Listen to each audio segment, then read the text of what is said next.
ప్రధానమంత్రి నరేంద్ర మోదీ నాయకత్వంలో అభివృద్ధికి నూతన గాథను రచిస్తోంది.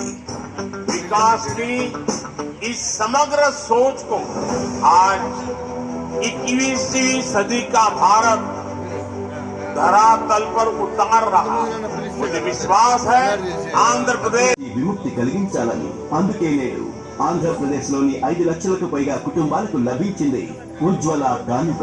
ఒకప్పుడు ఆంధ్రప్రదేశ్ కి చెందిన నిరుపేద చికిత్స కోసం తల్లడిల్లిపోయేవారు.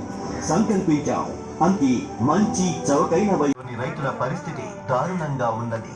సంకల్పించాం అన్నదాతల గౌరవం మరియు హక్కులను కాపాడాలని. నేడు ఆంధ్రప్రదేశ్ లో కిసాన్ సమ్మాన్ నిధి అందుకున్న 56 నిరుపేదలకు ఎటువంటి బీమా కానీ బ్యాంకు ఖాతా కానీ ఉండేది కాదు. సంకల్పించాం ప్రజలందరికీ ఆర్థిక చేరిక చేకూరాలని.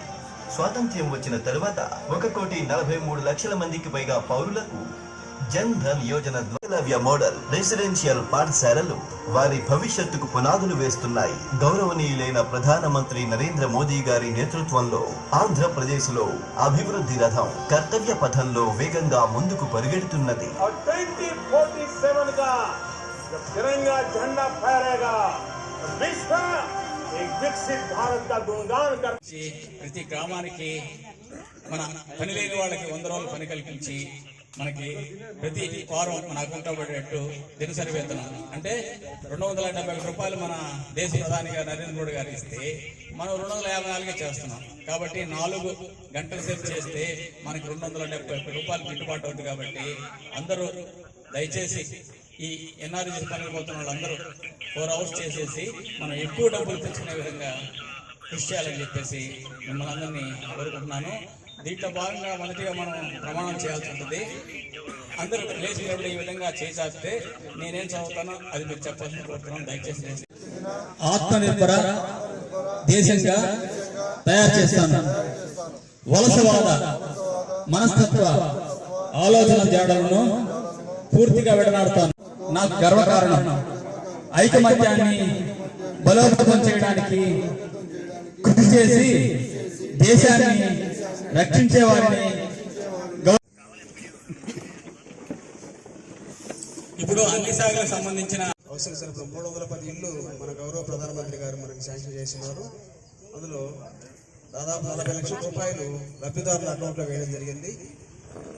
అదేవిధంగా 28 ఇళ్ళు మన గౌరవ ప్రధానమంత్రి గారు శాంక్షన్ చేశారు. అందులో ఒక 8 ఇళ్ళు మాత్రమే మొదలుపెట్టినారు. మిగతా ఇళ్ళు ఇంకా మొదలుపెట్టలేదు.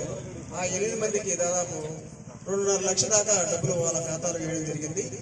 ఇంకా మన నరేంద్ర మోడీ గారు ఈ ఇల్లులు కావాలంటే ప్రజా సాధికార సర్వే అనే ఒకటి జరుగుతుంది. ఆ సర్వేలో ఎవరైతే పేర్లు నమోదు చేసుకుంటారో వాళ్ళకి మాత్రమే మనము అర్హులైన వారికి మాత్రం మనం ఇల్లు మంజూరు చేయడం జరుగుతుంది. ఆ విధంగా సర్వే చేసుకున్నప్పుడు అందులో మీరు నమోదు వాళ్ళకి, అలాగే గర్భవతులు బాలింతలు ఎవరైతే ఉన్నారో వాళ్ళకి ఇంతకుముందు ఇక్కడ స్పాట్ ఫీడింగ్ జరుగుతున్నది. ఇప్పుడు గత 4 నెలల నుంచి ఇంటికే రేషన్ ఇవ్వడం జరుగుతుంది. బియ్యం 3 kgs, dal 1 kg, oil 1/2 litre, eggs ఇవన్నీ కూడా ఇవ్వడం జరుగుతుంది. అలాగే పిల్లలు 3 సంవత్సరాల్లో పిల్లలు ఎవరైతే ఉన్నారో 6 నెలల నుంచి ఆ పిల్లలకు కూడా బాలామృతం అని చెప్పి 2.5 kg ప్యాకెట్ ఉంటుంది. మంత్లీ వన్స్ ఆఫ్ ఇస్తారు అది. సో ఎవ్రీడే 100 grams వాడాల్సి ఉంటుంది అది. సో మనకి ఈ ఐసిడిఎస్లో ఇవన్నీ కూడా ఈ లాభోక్తులకి అందించడం అనేది జరుగుతుంది.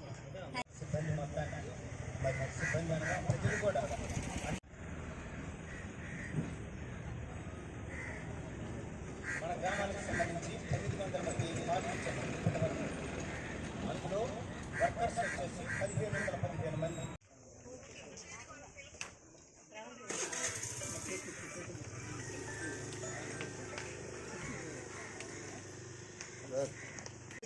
ఒకసారి అందరూ మన చప్పట్లతో హర్షధ్వానాలతో చప్పట్లు కొట్టాలని చెప్తున్నాను.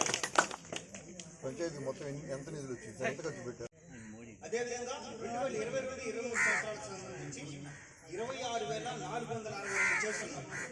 అట్లాగే 20-21 సంవత్సరాలకు సంబంధించి 20,355 చేస్తున్నాం. సిబ్బంది మొత్తాన్ని 4 గంటలు పని చెయ్యాలి. ఒక అరగంట గంట అయినా పట్టొచ్చా? కార్యక్రమాన్ని వీడియో రూపంలో ప్రతి పంచాయతీకి పంపించడం జరిగింది. ఈ కార్యక్రమం యొక్క ముఖ్య ఉద్దేశం ఈ కార్యక్రమాన్ని ప్రతి కుటుంబంలో ప్రతి పంచాయతీలో అందరూ తెలుసుకొని ఈ అభివృద్ధి సంక్షేమ ఫలాలు అందరికీ అందుతున్నాయా లేదా అని తెలియజేయడం కోసం వివిధ శాఖలకు సంబంధించినటువంటి అధికారులను కూడా మన పంచాయతీకి ఈరోజు పంపించడం జరిగింది. అందులో భాగంగా గ్రామ సడక్ యోజన ద్వారా గ్రామాలకి రోడ్లు నిర్మించడం, తర్వాత 15th ఫైనాన్స్ కమిషన్ ద్వారా పంచాయతీలకు నిధులు ఇవ్వడం, అదేవిధంగా స్త్రీల యొక్క ఆత్మ గౌరవం కాపాడడం కోసం మరుగుదొడ్లు నిర్మించడం, ఈ కార్యక్రమాలన్నీ కూడా ఈరోజు అందుబాటులో ఉన్నాయి. అదేవిధంగా 6,000 మాకు వస్తున్నాయి. ఎరువులకి వాటికి ఉపయోగిస్తున్నాము. ఆయనకి ధన్యవాదాలు చెప్తున్నాము.